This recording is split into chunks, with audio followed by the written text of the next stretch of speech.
அன்பான மக்களே, நம்மளோட மகாநதியிலேருந்து விஜய் காவேரி நம்ம டைரக்டர் சார் 3 பேருமே வந்து லைவ் வந்திருக்காங்க. சும்மா கொஞ்ச நேரம் தான் வந்திருக்காங்க போல். நல்லா வெட்ட வெளிச்சமாக தெரியுது ஆஃபீஸ் ட்ராக் போயிட்டுருக்கு அப்படின்னு. ஆஃபீஸில் வந்து பயங்கரமாக ஷூட் பண்ணிகிட்ருக்காங்க. திரும்ப திரும்ப ஷூட் பண்ணுறாங்க அப்படிங்கிறது தான். ஏன்னா 2-3 காஸ்டியூம் சேஞ்ச் பண்ணியிருக்காரு நம்மளோட ஹீரோ காவேரி. அது மாதிரி தான். ஆனால் செம்ம சூப்பருங்க, பயங்கர ஹாப்பியாக இருக்குது. ஆனால் ஆஃபீஸ் ஸ்டாக் அப்படின்னா இந்த வாரமே வந்து ரிலீஸ் ஆகிறதுக்கு சான்ஸ் இருக்குது அப்படின்னு சொல்லி காவேரி வந்து லைவில் சும்மா சொல்லியிருக்காங்க.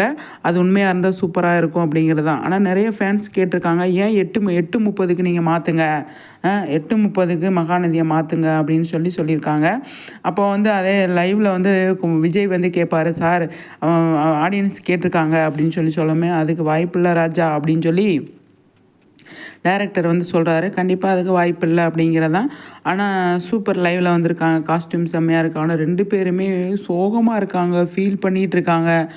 அதாவது அழுத மூஞ்சி மாதிரி இருக்குது. ஆனால் இவங்க 2 பேர்த்துக்கு என்ன நடந்திருக்கு அப்படின்னு சொல்லி தெரியலையே. ஃபீலிங்ஸான சீன் தான் எடுத்திருப்பாங்க. ஆனால் ஏதோ ஒன்று விஜய் காவேரி மீட் பண்ணுற சீன் இருந்தால் போதும் அப்படிங்கிறதான் இப்போதைக்கு. அவங்க சேரல, அது அப்புறமா தனியாக பார்த்துக்கலாம்.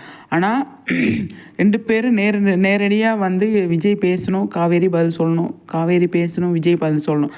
அந்த மாதிரி ஒரு சீன் இருந்தால் கூட போதும், மனசுக்கு நிம்மதியாக இருக்கும், ஆறுதலாக இருக்கும் அப்படிங்கிறதான். கண்டிப்பாக அது இருக்கணும். அந்த சீன் கண்டிப்பாக வருது அப்படிங்கிறதான். ஆனால் இன்றைக்கி எடுத்திருக்காங்க இதோட சீனு. ஆனால் இது நமக்கு இப்போதைக்கு வருமா அப்படின்னா வராது, கண்டிப்பாக வராது அப்படிங்கிறத. நீங்கள் என்ன நினைக்கிறீங்க?